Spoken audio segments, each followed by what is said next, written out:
Ito ang modify sa tingin ko. Apat. Ang butas kasi ang model dito. Saka dito. Ito, ginanon lang nila. Ah, nice. Maganda. Adjustable. Yan, pala naman. Ayos to. Adjustable pala. Oh, pwedeng i-slide mo dito yung screw. Nagaganon. Ayos. Pwedeng madaling i-modify. Pwede ko lang ikabit kahit ngayon. Turo ko sa inyo kung paano ikabit itong side step board para sa Navara. Ano to? Pang kalibre to, sabi. Pang 21 model o 2016. O kung sa anong model man to. Nabili ko lang to sa Shopee ng 3.8 kasama ang voucher pero nasa 4,000 ito mahigit. Yan, tas kasama yung bracket niya, ito yung original na butas kasi pang kalibre. Gagawin nyo, since bolt, parang halos bolt-on to kasi ito adjustable naman yung screw. Naiisod to sa ilalim, nagaganon yan. Pwede nyo i-adjust. Yun ang kagandahan dito kasi may mga release pala yan. Yung hindi sinasabi nung sa ibang mga grupo na highly adjustable. Ang hindi lang adjustable dito mula dito sa may ilalim. Yung paglalagyan nitong bracket. Magbubutas talaga kayo para maipasok nyo doon sa mga older models ng Navara. Tulad itong Navara na to na 2010. Bali 2006 to 2014 kung hindi ako nagkamali. Yan, nilagyan ko na ng gatla ng mark. Dito yung bubutasin. Yan, halos kapantay ito.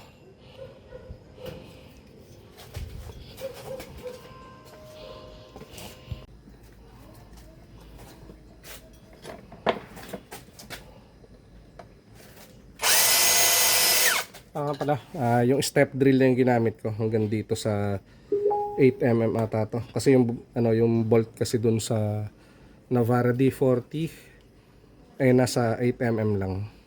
Pwede rin 9mm pero hanggang dito lang ako. Ito kasi 9mm to eh. Halos 10mm ata to o 9mm. Basta masusukat nyo na, bahala na kayo. Use your common sense.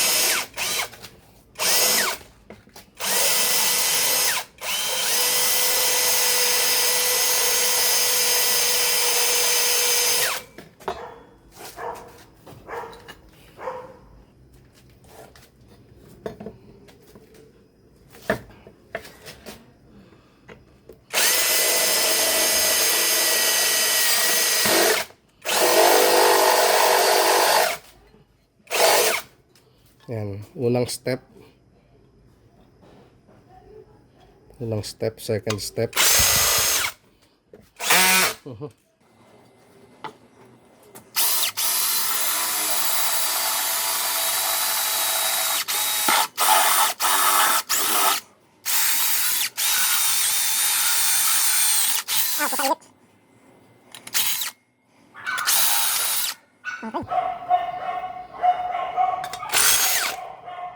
Bali sa pagbubutas nito, kailangan nyo pa rin ng meron kayong 8mm din na kikil. Kasi kung mapapansin nyo, yung sa akin gusto ko lang kasi adjustable, kaya ginawa ko medyo semi-oblong yung niya, butas. Yan. Kinikikil ko yan para meron kang para ma-adjust mo siya ng free. Kaya para hindi magkaroon ng parang yung umaalog-alog o kaya tag dito. O kaya yung medyo mahirap ikabit para mas madali siyang ikabit. Para susunod siya doon sa groove nung step board. Sa mga kikil ko. So naipatong ito. Ito, bilog to na kikil 8mm. Nabili ko lang to ng 103 sa mga DB Mart. O kaya sa DIY. Yan. 8mm.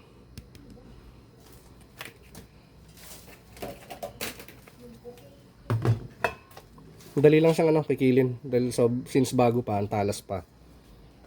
Kaya kinikikil ko talaga yan.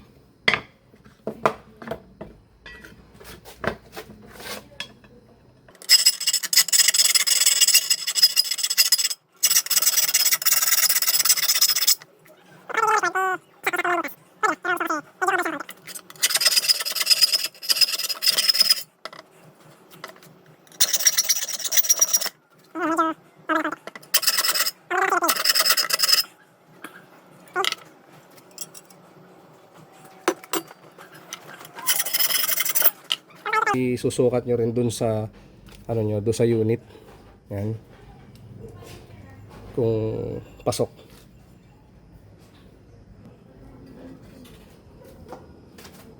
Ito yung bagong butas.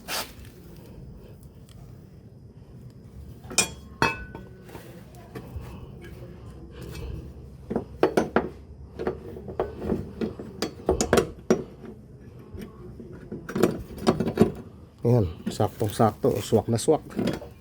Ayos. Next. Hindi ko napapakita isa-isa, basta ito, pantay-pantay lahat yung butas niyan, pare-parehas. Then papakita ko naman yung paano yung mounting mamaya pagtapos ng butasin ko. Okay? Ito nga pala yung ginawa kong pattern para dito, gagawa rin kayo ng pattern para hindi na kayo maliligaw. Didikit nyo lang dito sa pagitan ng dalawang butas. Yan, sample. Tapos ito yung anuhan nyo na sa yung titirahin nyo ng center punch. Kaya may pansin nyo may guhit. Para syempre pantay-pantay tsaka perfect yung butas nyo. Yan. Tapos dyan mo yung dyan ka magsa center punch. Yung dalawang yan.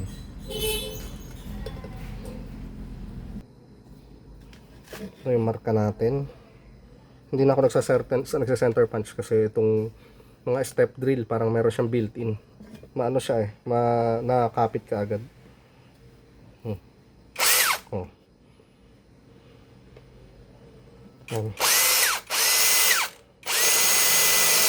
Mamarkahan lang natin ng konti tapos tatanggalin ulit yung tape para doon sa isa naman. Ay, umusod. Gumalaw kasi. Ayan dito.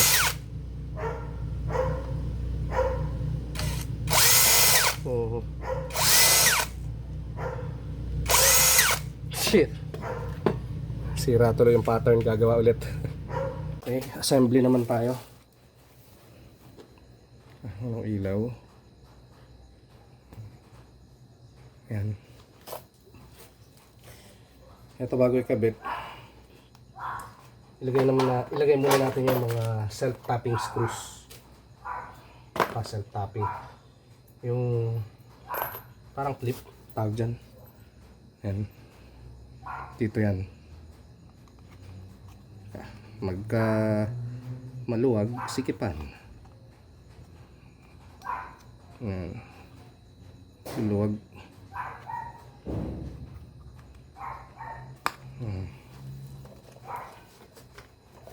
Tapos ang hirap mga tol pag walang manual. Pati washers hindi natin alam kung saan lalagay. So ito, pag ganito, pag assemble nito, wala man lang manual kahit isa.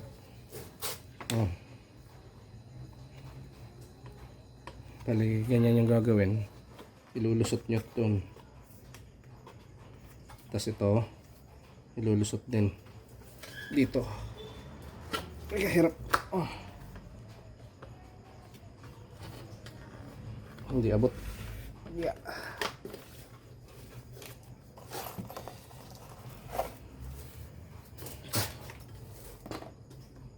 Siguro dapat ito unahin natin. Pasaway ito eh. Ayan. Ayan.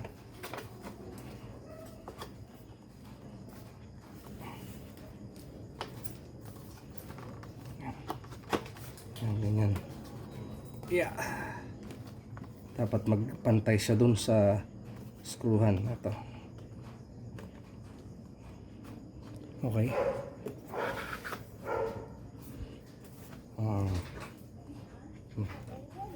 Yan, pantay na dun. May screwhan natin dyan. Ito yung mga screw na kasama.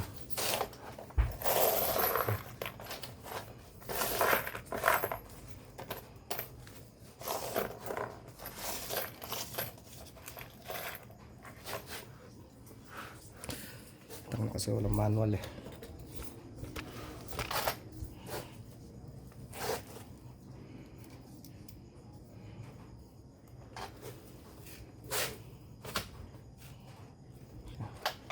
Hindi kita.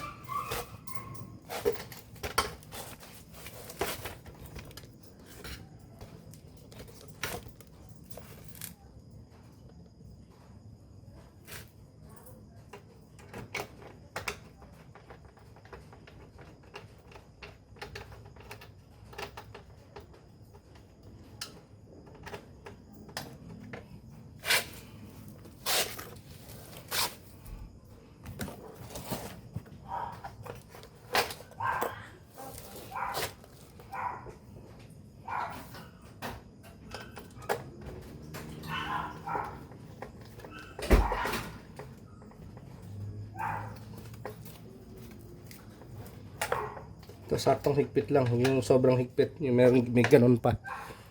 At ano, bibigay yan. Okay. So, dito yung mounting. Dapat ilagay muna to. Pero pwede rin namang late na to. Ganyan lang yan.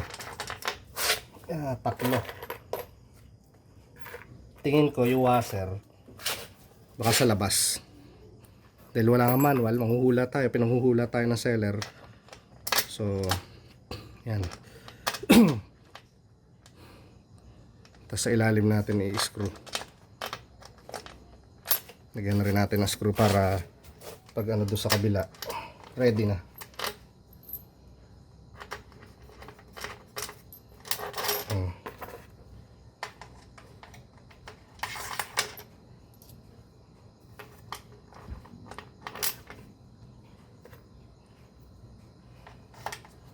Madali lang naman mga paps.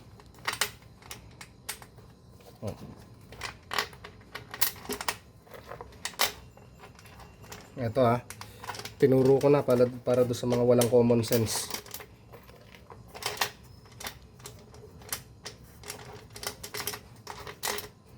Yan, tatlo. Dulo, gitna. Yung maganda dito, na-adjust siya. Hindi tayo pwede mag-washer sa loob ng release. Hindi kasya. Kaya, yun lang ang naisip kong paraan para kung paano ilagay yan. Mga lock na yan. Movable sila lahat. Mukhang may pasobra. Washers.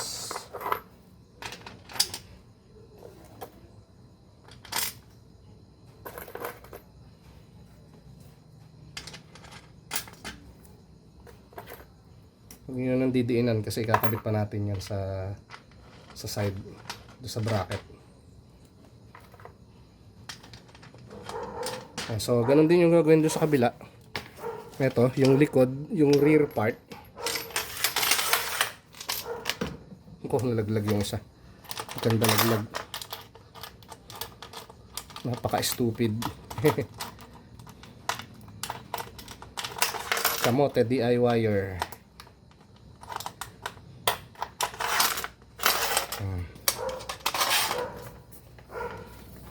Next na assemble ito yung likod. Lagyan din natin ng self-tapping.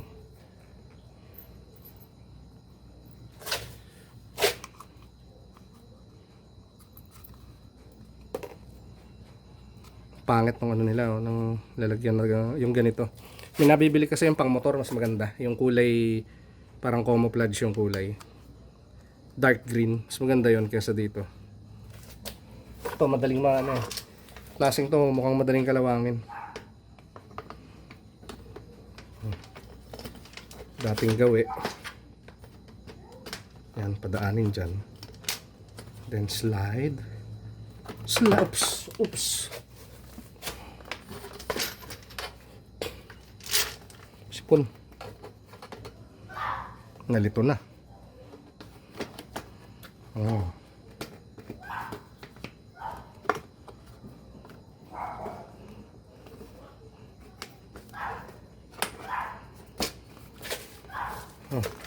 Pag nakalimutan yan, pwede naman ihabol to. Tingnan natin kung tumama na dun sa hole. Okay. Screw.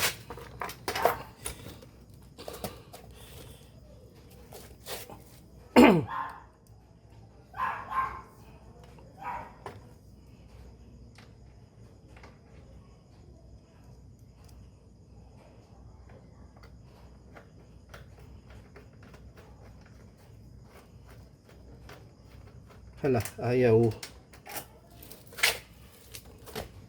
What?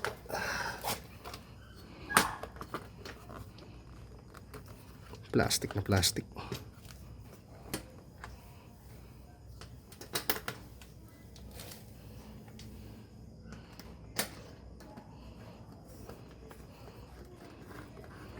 Ayan, okay, kumagat.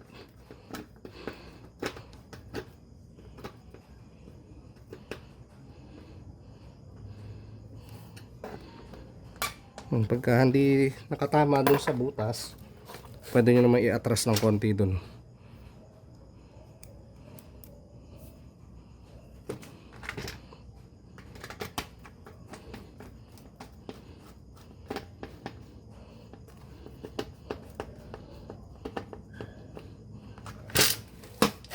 Okay.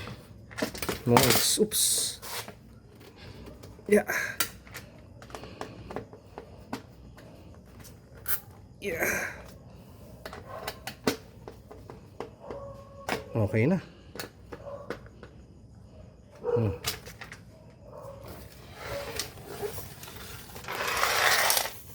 Okay, na-assemble na. Ready for installation, for mounting. Ito yung sa kabila. Ayan na, dadaan na.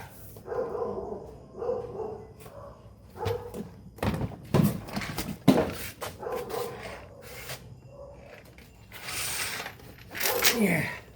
Yeah, boy.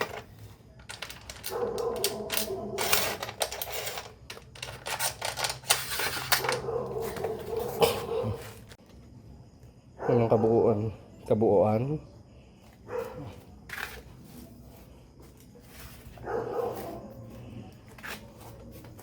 Tapos nabutas ko na rin to. Natapos na rin butasin to mga bracket. Pwede na siya pang ano,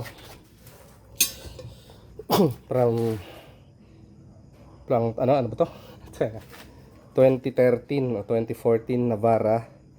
At the same time, pwede rin siyang gamitin sa 21 model kalibre. Dahil do sa butas dapat ganyan. Antimano, dapat yung mga nagbebenta nito, ginagawa nilang ganito yung butas. Para ano siya, yung universal na siya. Hanyo siya mga tol. Ako gagawa. Sa akin kayo bumili. Okay, nakasetup na. Kakabit na lang natin yung bracket. Tapos saka natin siya ipapatong. Then ihigpitan. Ito, kompleto yung mga screws. May spare. Nag-provide yung mga seller nito. Antimano, may kasama naman talaga. Mga bolts and nuts. Kompleto. May pasobra pa. Para syempre, in case na mawala yung iba, may pamalit.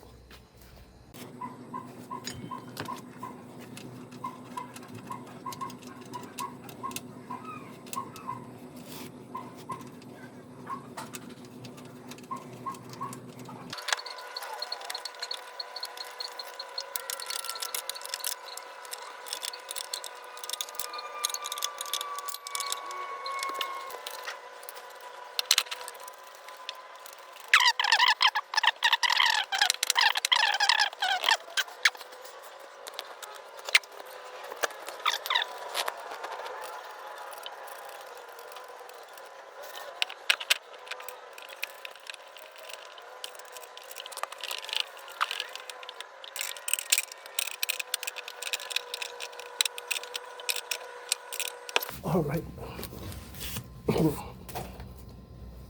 Okay, mamaya natin hihigpitan yung ano. Yan na.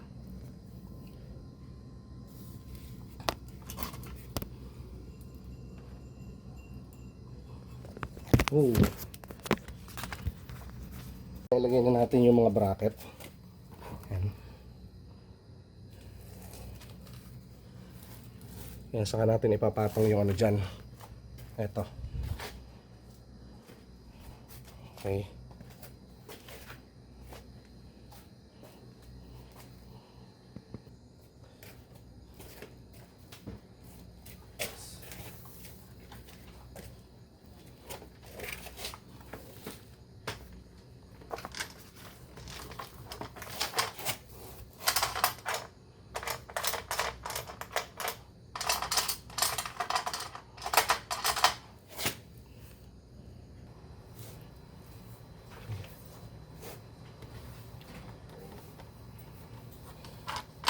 Yan, may isog siya.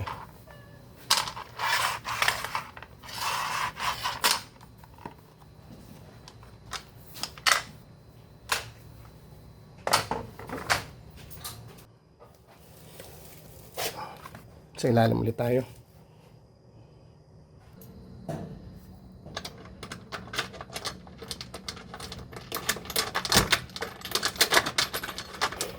Higpit kamay lang muna para may adjust natin.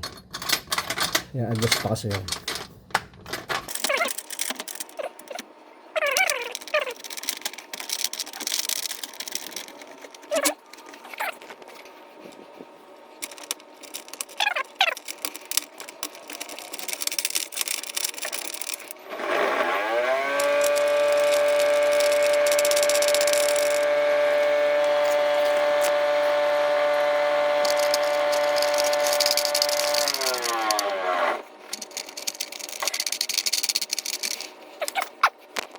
Yan, after natin ma-mount, hindi pa lahat naka-higpit lahat ng screw, ng nuts.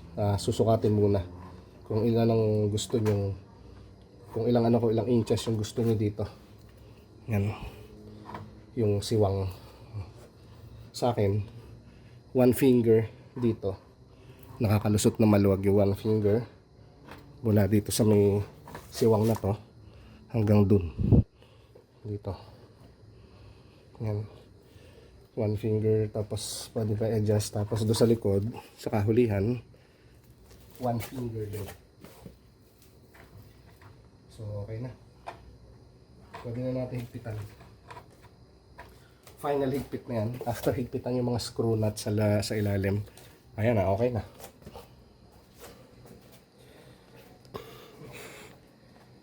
Sabi nga ng utol ko, nagmukha raw mamahalin.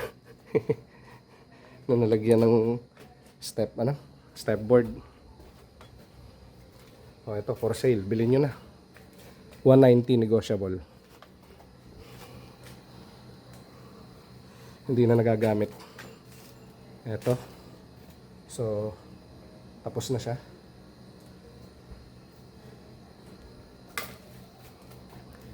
Ganun lang magkabit, pero madali lang magkabit eh, kaso hiningal pa rin ako. Sipong-sipon. Okay. Bali yung natin ngayon, yung side step board, universal na siya. Pwede na siya sa 2006 models hanggang 2021 ata. Nung kalibre. Bracket lang. Kahit sa pickup, kahit sa 90s, pwede nyo ikabit to. Magmo-modify lang kayo ng butas.